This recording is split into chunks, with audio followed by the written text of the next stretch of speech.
Alright, this is the first half of our review of the M7 bayonet and M10 sheath for it. We're going to start this video off with a tabletop review, and then we're going to move on to our field test of it. So, this blade was fielded in 1964 during the Vietnam War as the new bayonet for the M16 rifle. It can also work with the M4 carbine and a few other arms. As you can see, the bayonet lug is there and release and such. Its blade is made from carbon steel, and the blade is about 1.7 inches long, and as you can see, it's fully sharpened on the lower half and partially sharpened on the upper half, which makes this knife excellent for stabbing, and yeah, not much else. I mean, on the upper portion here, it is flat, so you can tap it with a hammer if you're using it for that, but other than that, stabbing and cutting. And as you can see, the blade's not very heavy, so you don't get a lot of loft from it. This one's from Ontario Knife Works, and they were one of the first companies manufacturing this knife for the U.S. government. The sheath can also be called the M8A1 sheath, and or M10. This knife has been replaced with the M9 knife for the United States Marine Corps. However, it is still used by the Army, Air Force, and Navy. I don't know what the Navy or Air Force would use a bayonet for, but we'll leave that to them. I believe the Marines do, however, still use this in their basic or boot camp, whatever. Let's see here, what else do I have to say? The old sheath was often green colored, and it lacked these two prongs on the back, so it only had the belt loop there. So that's how you can tell an older model. The knife runs for Ontario Knife Works about $50. I've seen it cheaper, and you can probably find it a whole lot cheaper in Army surplus stores. And as of now, since it's not a very old knife, it's not much of a collector's piece, so that's not running the price up at all. However, if you do have an M16 with a bayonet lug, you can attach it, and that'll look pretty cool, unless you live in Chicago or New York or something like that, because as we all know, they have a big issue with bayonet charges in the streets of Chicago, so those have been banned.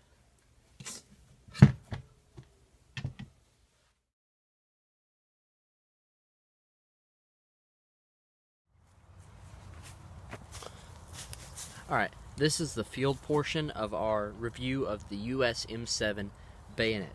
And something I left out when we were doing the field review, or the tabletop review, is that the sheath is tight, and that helps prevent rusting.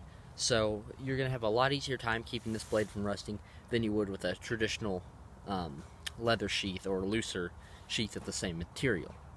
So anyway, first we're going to hack apart a branch. Whatever, bush, weed. I think it's more like a weed than anything. Now, I've already got a little bit cut into here, just so I'll have a spot to swing at. But let's get down to it.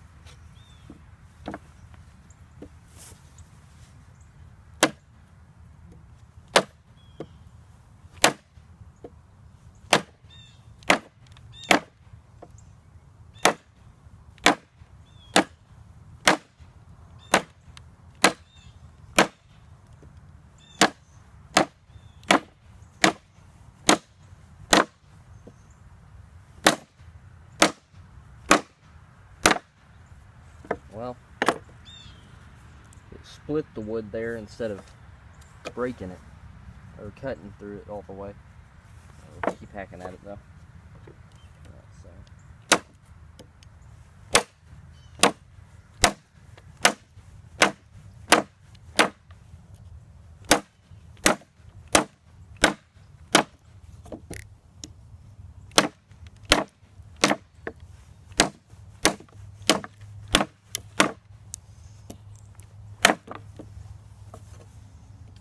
Well, that worked alright, I guess. Not as smooth as I'd like because you don't have a lot of loft in the blade, so you're not getting a lot of momentum up while you're swinging. But I know as a skinning knife it might work okay.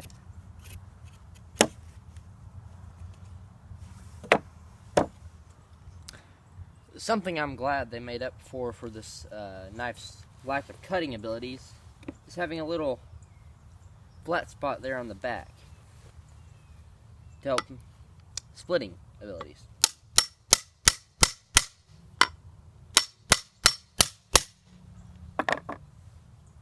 Now you got yourself some kindling.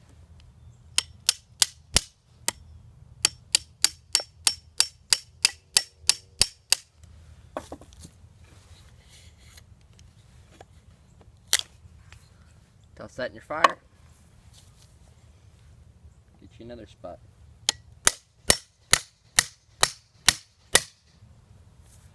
Like so. And you keep doing that, tossing those on your fire. So that's one handy thing, and pretty much the only feature that I would think could help in making this a survival knife. I can see a few circumstances where you might need to stab through a tire. And since this knife is primarily designed for stabbing, we're going to test that out on this here tire here. However, tires can be deceivingly sturdy, and I don't expect too great of results. But let's give it a go. Right.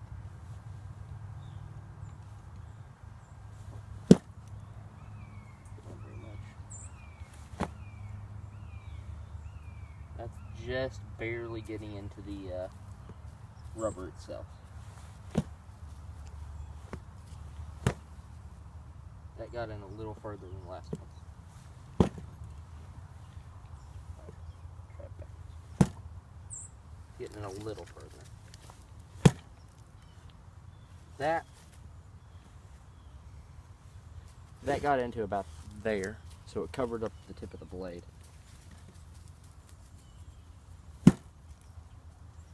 But yeah, the results we're getting are as expected with this tire, thick tire. That got in pretty good. Let's try the trail a little bit. Yeah. A little bit better getting into the tread, but you wouldn't want to stab the tread anyway, so it doesn't really matter. Yeah. About what I was expecting.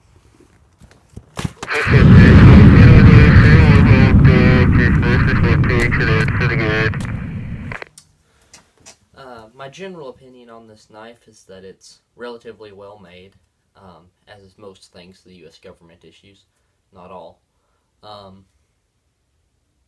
And that if you're wanting a cheap fixed blade knife, this might be the way for you. If you're wanting something to go with your M16 rifle, and you have a bayonet lug, perfect for that. Or for military pieces collectors, or knife collectors, this is a great piece. But as a survival tool or something for everyday use, I don't believe this is your best option. I think something with like the K-bar or a pilot survival knife would be better, because it's more well-rounded with the things it can do, while this was mainly developed for stabbing. So you've got a lack of things it can do in the legit world. So if you're wanting a survival knife, I wouldn't suggest you go this direction. But overall, I think it's a pretty good knife, and if you're just looking for something neat to add to your collection, definitely go with it. If you enjoyed this video, subscribe and like the video. it'll help me get some more videos out there if I notice that there is a following for this kind of stuff. I hope to expand this channel and its horizons within the next couple years. So, y'all have a good one.